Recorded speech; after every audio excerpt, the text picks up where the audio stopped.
tudo bem?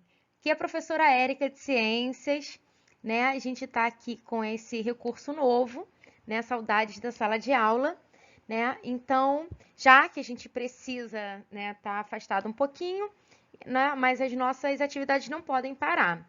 Então, eu convido os alunos, né, os responsáveis que quiserem, para assistir a aula de hoje, tá? Então, como a nossa primeira aula é, né, gravada, nossa primeira videoaula, antes de eu começar, eu queria falar que eu tô com muita saudade de vocês, né? Espero que isso passe logo.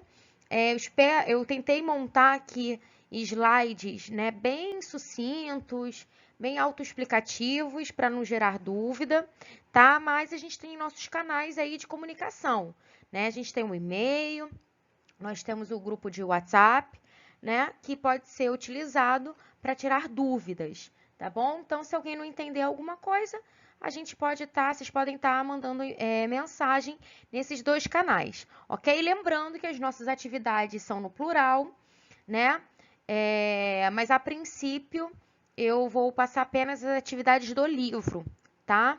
Qualquer atividade extra eu estarei avisando, ok? Então, por enquanto, né, eu vou dar aqui um tempinho para vocês pegarem o livro, nosso livro, unidade 2, né, página 323, eu botei aqui, tá? E olha só que interessante, conforme eu vou falando com vocês, eu consigo, ó, marcar o nosso slide. Olha que legal. Então, ó, peguem nosso livro, mais uma vez, página 323, unidade 2. E conforme eu vou falando com vocês, eu tô aqui com o livro em mãos. Estão vendo? Então, a gente, né, nós juntos, vamos conseguir trabalhar. Tudo bem? Então, vamos começar?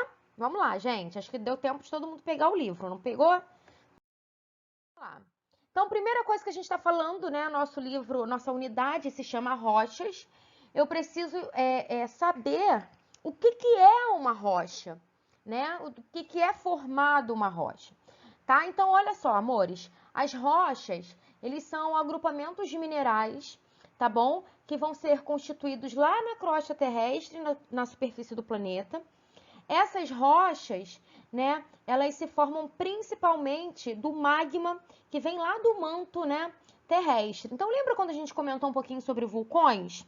Então, essas rochas, a gente vai ver que a gente tem três tipos de rochas diferentes, três classificações de rochas diferentes, mas todas vão derivar de um mesmo lugar, que é o magma, tá? Coloquei essa imagem aqui para vocês, então juntos nós vamos conseguir identificar, tá?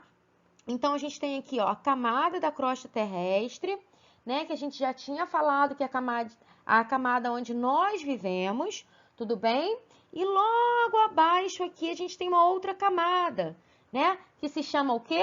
Manto. Muito bem, vocês lembraram, tô percebendo aí, tá? Lá no manto a gente encontra o magma, tá? Que quando ocorre uma erupção vulcânica, né, e ele sai ali pela chaminézinha, enfim, né, pela cratera, ele tem o nome de lava, tá? Então, o nome dele é modificado de magma, quando ele tá lá dentro do manto, né? Quando ele sai, ele se chama lava, tudo bem? Essa parte, tá na página 323, então, ó, né, como se formam as rochas, né, vocês podem estar acompanhando e para o aluno que achar interessante, pode estar marcando também com marca-texto aí o nosso livro, tá bom? Vamos passar então para a página 324, que é a classificação das rochas, tá bom? Então, como eu tinha dito para vocês, a gente pode classificar as rochas de três maneiras diferentes, tá? A primeira são as rochas magmáticas ou ígneas, ok? A segunda são as rochas sedimentares, né? E a terceira são as rochas metamórficas. E aí, eu, como sou muito legal com vocês, eu coloquei com o exemplo de cada uma delas, tá? Um exemplo aqui de rocha ígnea, a gente tem um granito, tá? E aí, vamos lembrar, ok? O que cai do céu lá, congeladinho, água congelada, é granito? Não, é granizo. Vamos repetir comigo. Granizo, tá? A rocha que a gente coloca em pavimentações, né? Muitos têm bancadas de casa, né? Pisos, a gente chama de granito, tudo bem? Vamos lá. Rochas sedimentares, a gente tem aqui um exemplo muito legal do arenito, ok? Ih, meu Deus, deixa eu apagar aqui. Peraí, ó, que a gente tem... Olha que legal, a gente também consegue apagar. Então, ó, arenito é um exemplo aí de rochas sedimentares, ok? E a gente tem o último exemplo aí, né, não menos importante, que a gente tem o mármore, também é muito usado aí nas nossas residências, não é mesmo? Então, aqui botei os 3 exemplos. Rocha magmática ou ígnea, que é o granito. Rochas sedimentares, que é o arenito. E as rochas metamórficas, que é o mármore, ok? Vamos passar, então, vamos falar um pouquinho de cada uma delas, né? Então, a primeira aí é a magmática ou ígnea, tá? E aí, por que eu classifico em 3 tipos de rochas diferentes? Porque elas vão ter formas variadas de se formarem, tá bom? Então, a primeira aí, né, que é a magmática, elas são formadas da solidificação desse magma, tá? Só que essa solidificação desse magma, ela pode acontecer de 2 maneiras diferentes, ok? Essa solidificação, ela pode ocorrer na parte interna da crosta terrestre, num processo bem mais lento, tá? Ocorrendo de dentro para fora, que a gente chama de rocha magmática intrusiva, tá? Ou ela pode ocorrer de uma outra maneira. Ela pode solidificar na parte externa da Terra, num processo mais rápido, né? Esse processo de solidificação vai de fora para dentro e eu chamo isso de extrusiva, tá? Então, vamos repetir? Vamos lá, gente, ó. Essa solidificação, tá? Pode ocorrer da parte interna para a parte externa, ou seja, de dentro para fora, de uma maneira lenta, e eu chamo ela de intrusiva, ok?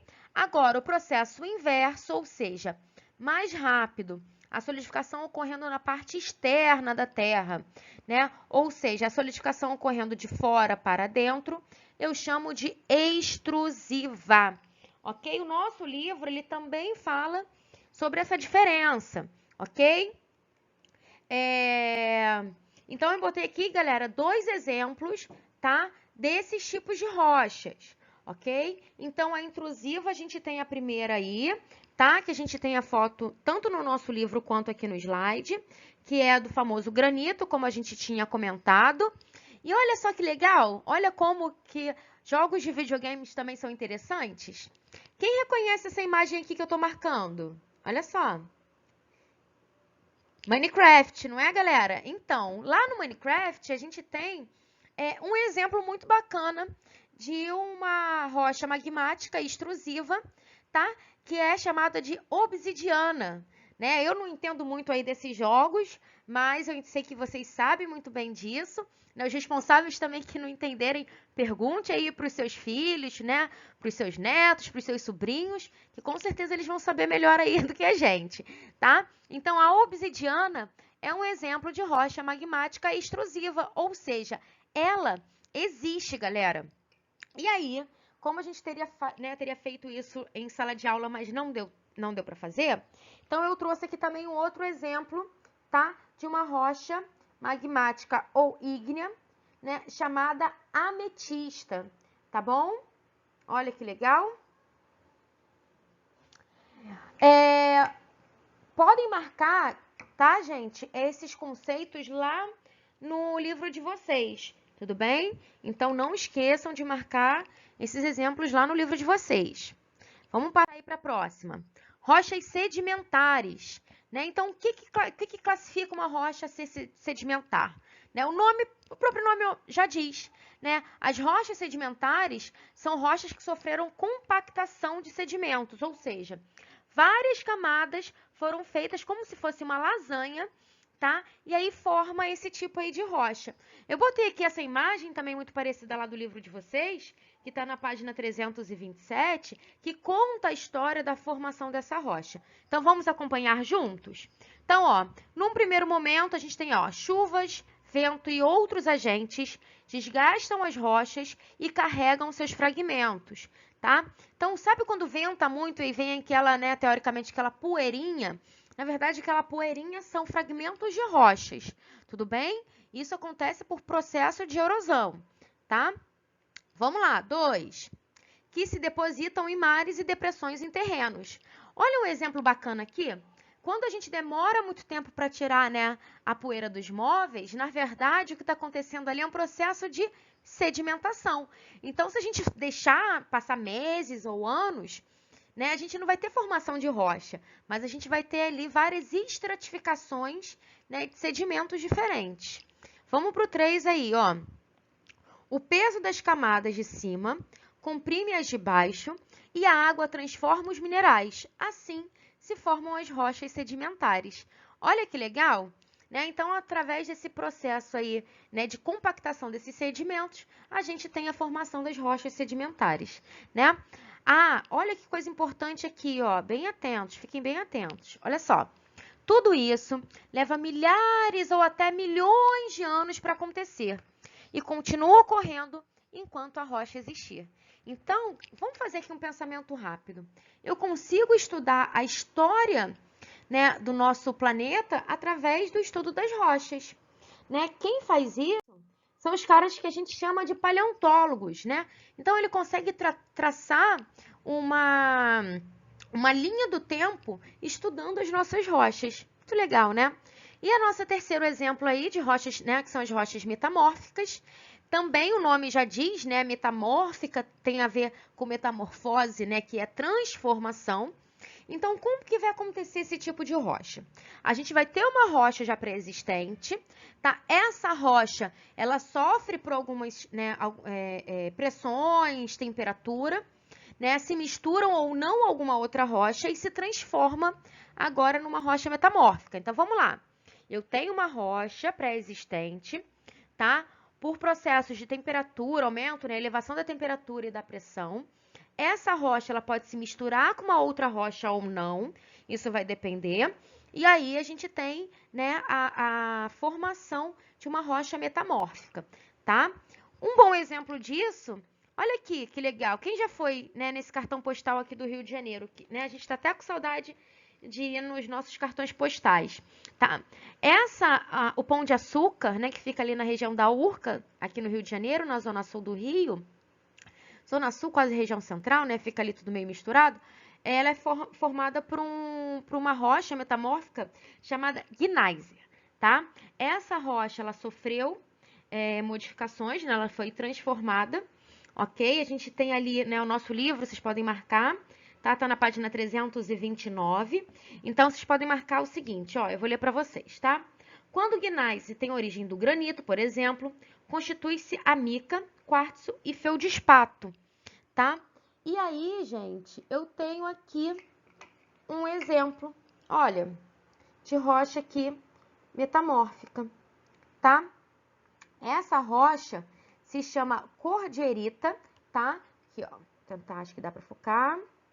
Fica na região de Madagascar, ok? Então, não é uma rocha metamórfica brasileira, tá? Mas é um bom exemplo aí pra gente, tá bom? Então, essa é a gneise, tá? Que é a rocha que forma o nosso querido Pão de Açúcar, ok? E aí, quando a gente tá falando de rochas, né?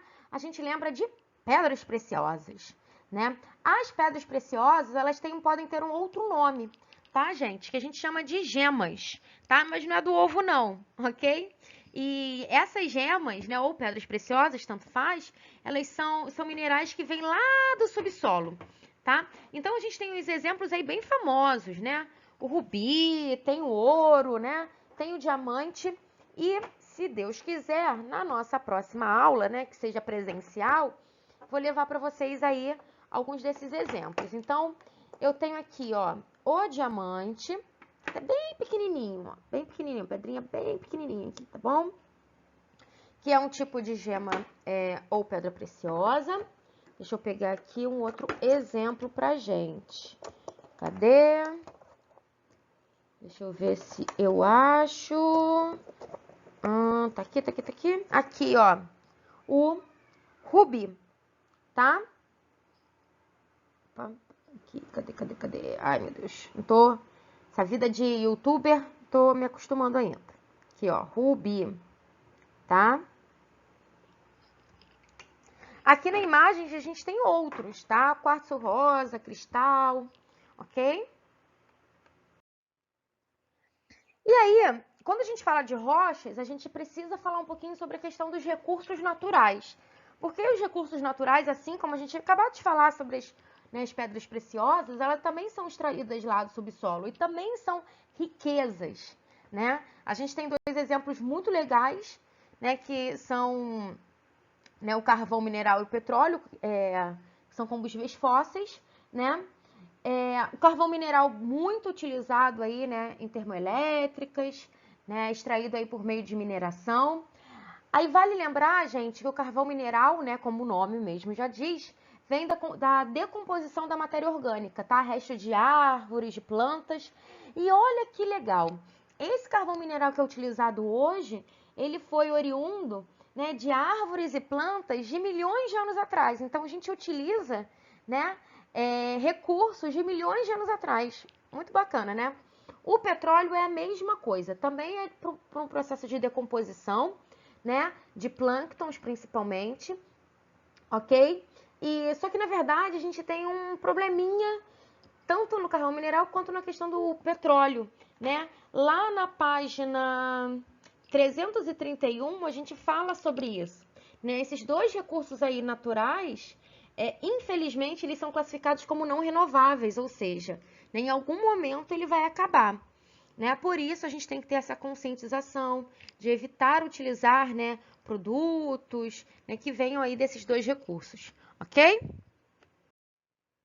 E aí, o passado das rochas. Eu tenho como estudar a minha história estudando as rochas? Sim, eu já tinha comentado isso, né? Então, a gente tem uma profissão chamada paleontólogo, né? A gente tem aqui a imagem de um desses, né, trabalhando, um desses profissionais trabalhando. E ele não é o cara que só olha fóssil, não, tá, gente? Ele vai estudar minuciosamente, né, a história dessa rocha, né? Então, se é uma rocha metamórfica, se ela é sedimentar ou ígnea, enfim, ele vai tentar identificar, né, em qual período, quando essa rocha surgiu, como ela surgiu, né, se tem algum fragmento histórico nessa rocha, né? Então a gente tem aqui a imagem de um dos carinhas aí estudando até um fóssil, olha que legal. E aí a gente está falando de fóssil, o que é um fóssil, né? Jurassic Park está aí para nos explicar, mas eu também tô. Então, olha só, gente, os fósseis, eles podem ser restos, tá? Ou um pequeno vestígio, né, preservado aí de animal, planta ou qualquer outro ser vivo que tenha surgido, né, que tenha vivido no nosso planeta em algum momento da vida, tá? Pode ser molde do corpo dele, pode ser rastro, pode ser pegada, tá? Então eu consigo, aí voltando ao que eu tinha comentado naquele slide anterior, né? Eu consigo montar a linha do tempo, né, com o estudo desses fósseis. Opa, eu consigo identificar, né, se aquele fóssil ali, se era de um macho, se era de uma fêmea, né? Se ele era um herbívoro, se ele era carnívoro, se ele era onívoro, né? O tamanho dele, tudo isso, né, o peso dele, né? Na verdade, a massa dele, tudo através do registro fóssil, tá? Muito legal isso, né? Aqui eu coloquei o Jurassic Park, que é um filme que eu adoro, e aí super indico vocês, já que a gente está falando sobre isso, né? Eu indico vocês de assistirem esse filme, né? E aqui, olha que legal, gente. Isso aqui é um registro fóssil brasileiro, tá? Aqui é um crânio, né? Não sei se vocês conseguem perceber que seriam os dentes, tá? Então, muito legal, né? E tem um registro fóssil que é muito importante pra gente, que a gente tinha ela na sua totalidade, infelizmente foi perdida pelo incêndio ali no museu, tá? Que é a luzia, né? A luzia, o fóssil, né, da luzia não tem valor, né? A gente não consegue mensurar o valor que esse crânio teve pra gente, porque ele conta um pouquinho da história, né, da nossa espécie, né, no nosso país. Para quem não sabe, né, a Luzia aí deve ter vivido por volta de 11 mil anos, né? Há mais de 11 mil anos. O crânio dela foi descoberto lá em Minas Gerais, né, em 1975, e aí foi fundamental ali para compreender, né, e como ocorreu a ocupação aqui no continente americano, tá? A gente perdeu, né, uma parte desse crânio, como eu falei no incêndio que ocorreu lá no museu, mas a gente conseguiu um fragmento. Então, né, teoricamente, nada foi completamente perdido. Ok? Não sei se alguém aqui teve essa oportunidade de ter ido no museu antes, né, dessa tragédia. Então, vamos lá, galera. Olha só. Falamos aí da Luzia, né? Percebemos a importância dela, mas aí a gente precisa entender que tem 3 tipos de processo de fossilização diferentes, tá bom? Eu vou pedir, por favor, que vocês peguem o marca-texto, uma caneta, né? De preferência, marca-texto, que a gente vai marcar juntos aqui. O primeiro se chama mineração, tá? E aí, como ocorre esse processo aí de mineração? Então, vai ocorrer quando a gente tem partes duras desse ser vivo, pode ser o osso, uma carapaça, uma concha, tá? E essas partes, elas são perfuradas por minerais e se petrificam, tá? Um bom exemplo disso, vou aqui marcar com a mesma cor de caneta, tá bom? É aqui, ó, esse caracolzinho que tá nessa rocha aqui, ok? O outro processo, galera, é um processo de moldagem, e esse eu acho muito, muito, muito interessante, tá? O processo de moldagem também é pelas partes duras do corpo, né? Só que essas partes duras se decompõem e aí sobra apenas as marcas. Sabe quando a gente tá com o nosso pezinho, a gente coloca lá nosso pezinho na lama, né? Ou quando a gente está na praia e a gente deixa o nosso pezinho marcado? É quase o mesmo processo, ok? Só que a gente vai ter ali, né, a parte dura do corpo, né? Pode ser o osso, a carapaça ou a concha. Essa parte dura, ela se decompõe e só deixa ali o molde, tá? E agora eu vou marcar aqui, desculpa, vamos marcar aqui, ó. Esse é o processo de moldagem, tá?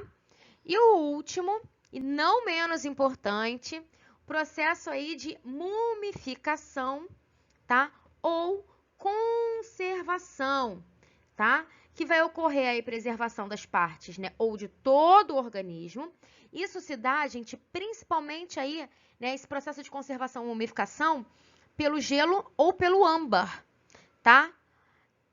A gente tem um caso famoso, né, de conservação aí de um mamute no gelo, tá? E no âmbar, a gente tem aqui, ó, tá, vou marcar aqui para vocês, estão vendo?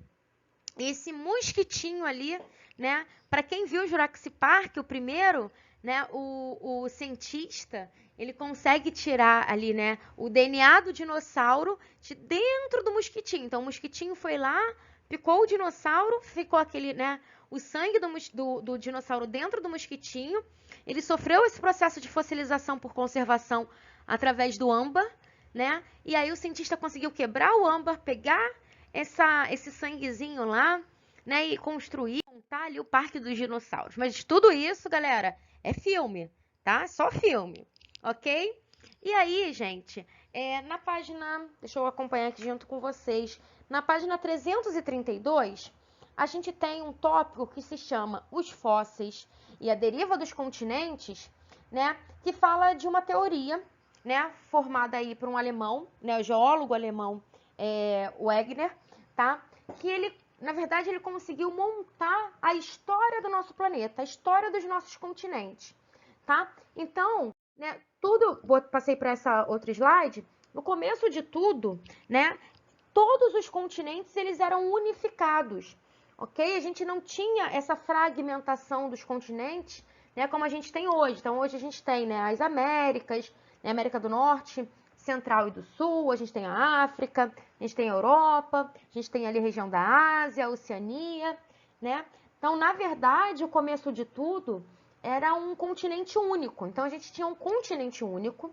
Esse continente único, ele foi, né, se distanciando através das movimentações das placas tectônicas, tá? Então, a placa tectônica, conforme elas foram se movimentando, a gente foi fragmentando esse continente único, ok? E até gerar o mundo moderno, como a gente tem essa fragmentação atual, ok? Então, vamos voltar. Esse espaçamento, na verdade, esse processo de desconexão entre os continentes, a gente chama de Pangeia. Isso é muito importante, tá? Então, a Pangeia foi quando, né, a gente, nesse único continente que existia no nosso planeta, ele foi, né, se espaçando, ele foi se dividindo, tá? A gente tem aí, até o nosso livro, ele mostra, né? A gente tinha aí teoricamente, dois continentes, que era a Laurásia e a Gondwana, ok? Né, que eram os megacontinentes. E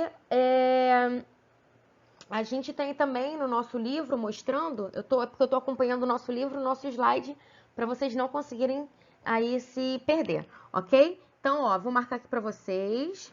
Então, isso aqui era como era esse megacontinente, tá? Ou seja, quando todos os continentes eram unificados, a gente tinha um único continente e um único oceano, ok? Aqui, quando começou a ocorrer esse processo de distanciamento, de fragmentação, tá? E aqui é como a gente conhece hoje, ok?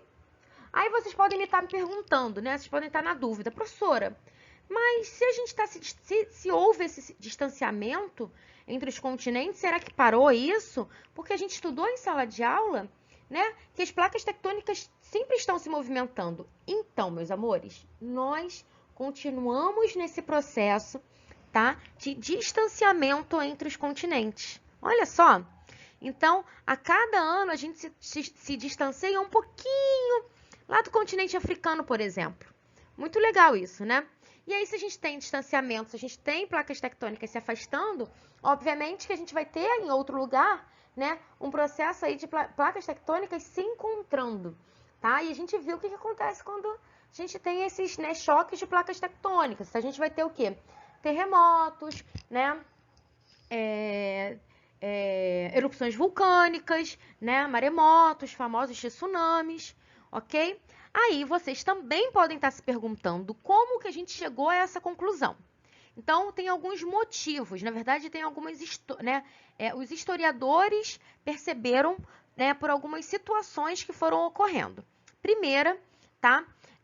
Nesse continente, né, no nosso continente, aqui na América do Sul, foi encontrado um fóssil, ok? Né, de dinossauro. Só que a gente foi, na verdade, encontraram metade desse fóssil.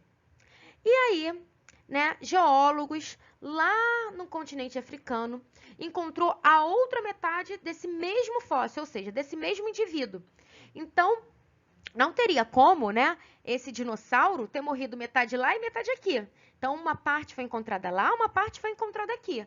Ou seja, isso aconteceu quando esse indivíduo, esse dinossauro, faleceu, né, ainda quando os continentes eram unidos, e conforme ele foi se afastando, metade desse indivíduo ficou no continente africano e a outra metade ficou aqui no nosso continente, né, americano, América do Sul, tá? Tem outros, né? Tem outros exemplos. Então, a gente encontra algumas espécies botânicas, né, ou seja, espécies de plantas, que a gente também encontra lá no continente africano. E tem uma terceira que provavelmente vocês já devem ter pensado, né? Se vocês olharem para o mapa, a gente consegue perceber que a América do Sul se encaixa lá na África, né? Que a América do Norte consegue se encaixar lá na parte da Europa, um pedacinho ali da Ásia. Olha só. Então, assim, essas teorias, tá, gente, não foram do nada, a pessoa pensou, não. A gente precisa estudar, montar, né,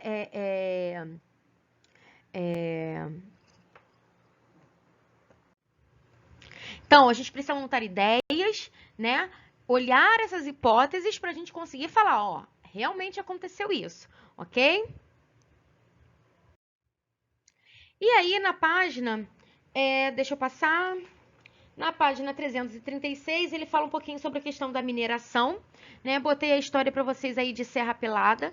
Serra Pelada foi considerado o maior garimpo a céu aberto do mundo, tá? Aqui no Brasil, mais precisamente lá no Pará, ok? Em 1980, isso aqui é uma foto original, tá, gente? Original, de como era a Serra Pelada, né? Então, eles garimpavam ouro, né? As pessoas ficavam ricas do dia para a noite, mas também voltavam a ser pobres do dia para a noite, porque quanto mais eles ganhavam dinheiro, mais eles gastavam, né? E aí, eu oriento que vocês leiam, tá? Um pouquinho sobre Serra Pelada, para quem tem o livro, né? Tá na página 336 até a 337, né? Para quem infelizmente não tem esse material, pode fazer uma pesquisa rápida pela internet, ok? E minhas considerações finais. Primeiro, eu espero que vocês tenham gostado. Falei um pouquinho, né, demais. Vocês sabem que eu adoro falar mesmo, tá? Espero que tenha ficado claro para vocês. Eu tentei ponderar aqui, né, da melhor forma esse conteúdo. E eu deixo aqui duas dicas para vocês, ok? Vocês podem ver lá no YouTube, ok? Vocês podem pesquisar sobre a historinha do ciclo das rochas. Eu tenho certeza que vocês vão amar, né? Conta a história de uma rocha e a forma com que ela é modificada, tá? E para a gente reforçar a matéria, eu também convido vocês a assistirem tipos de rochas, tá?